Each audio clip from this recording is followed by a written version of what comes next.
Sistem saraf merupakan suatu sistem koordinasi yang bertugas menyampaikan stimulus atau rangsangan dari reseptor ke saraf pusat, otak, dan sumsum tulang belakang untuk diterjemahkan dan mengantarkan informasi yang diperoleh ke efektor.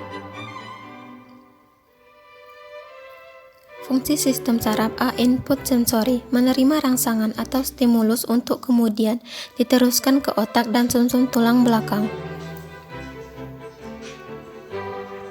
B. Integrasi, otak dan sumsum tulang belakang mengolah informasi yang diterima dari seluruh tubuh dan kembali mengirim ke reseptor dihasilkan. C. Output motoris, mengantarkan impuls ke efektor, baik sel maupun organ, terutama otot dan sel kelenjar yang akan menghasilkan respon tubuh.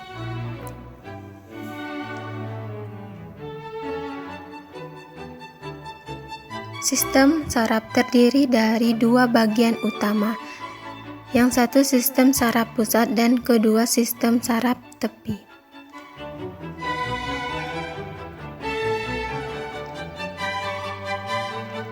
Sistem saraf pusat lokasi terletak di bagian tengah tubuh, terdiri dari otak dan sumsum tulang belakang, sedangkan sistem saraf tepi terdapat di seluruh tubuh bagian tubuh kecuali otak dan sumsum tulang belakang.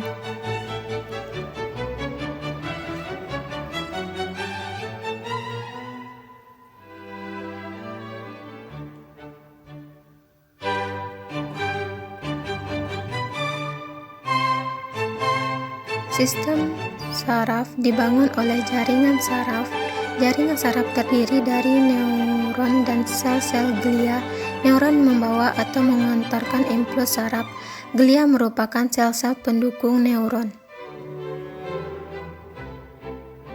Sel-sel pada sistem saraf yang membawa impuls saraf disebut dengan neuron.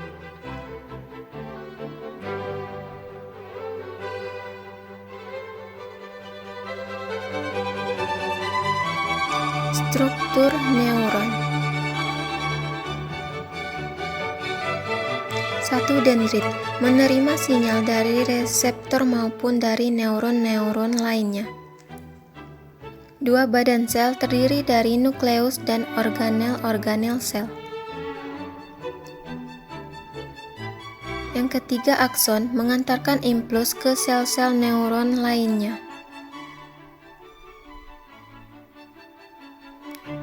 Struktur neuron. 1. Dendrit, 2. Badan sel, 3. Akson.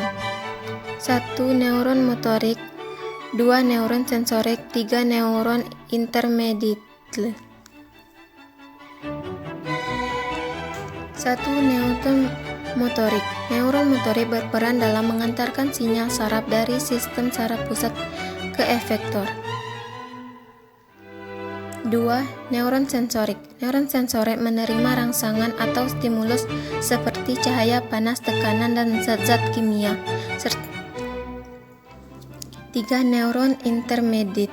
Neuron intermediate berperan dalam membawa impuls saraf di antara bagian-bagian sistem saraf pusat. Tipe-tipe neuron berdasarkan bentuknya: 1. Bipolar, 2. Multipolar, 3. Unipolar, 4. Anastik. 1. Bipolar, terdiri dari 1 akson dan 1 dendrit. 2. Multipolar, terdiri dari 1 akson dan banyak dendrit. 3. Unipolar, memiliki 1 akson yang bercabang.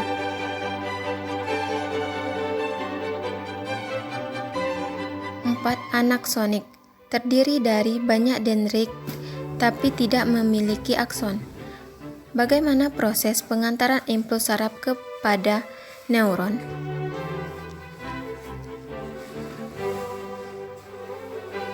Neuron merupakan sel-sel yang mengantarkan impuls ke impuls saraf. Impuls saraf ketika akson dalam kondisi aktif, akson mengantar impuls saraf. Kondisi ini disebut juga dengan potensial aksi.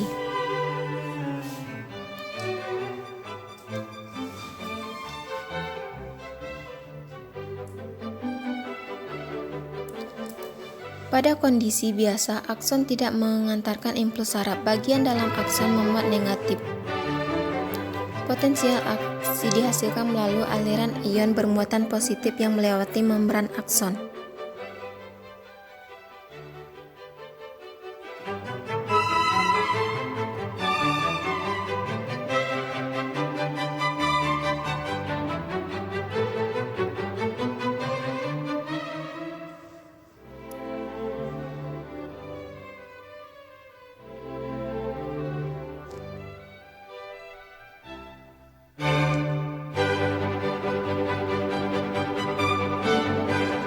Ketika saluran ion Na+ terbuka, ion Na+ bergerak masuk ke dalam akson.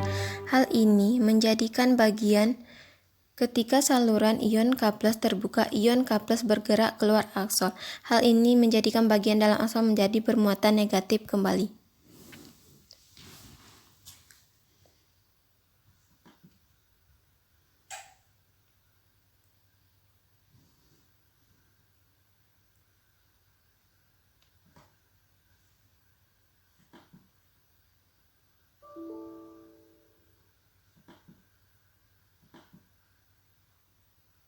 Saluran ion Na+ terbuka, ion Na+ bergerak masuk ke dalam akson.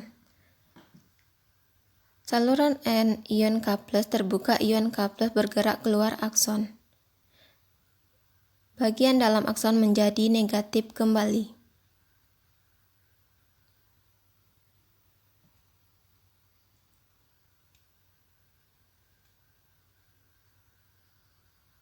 Don't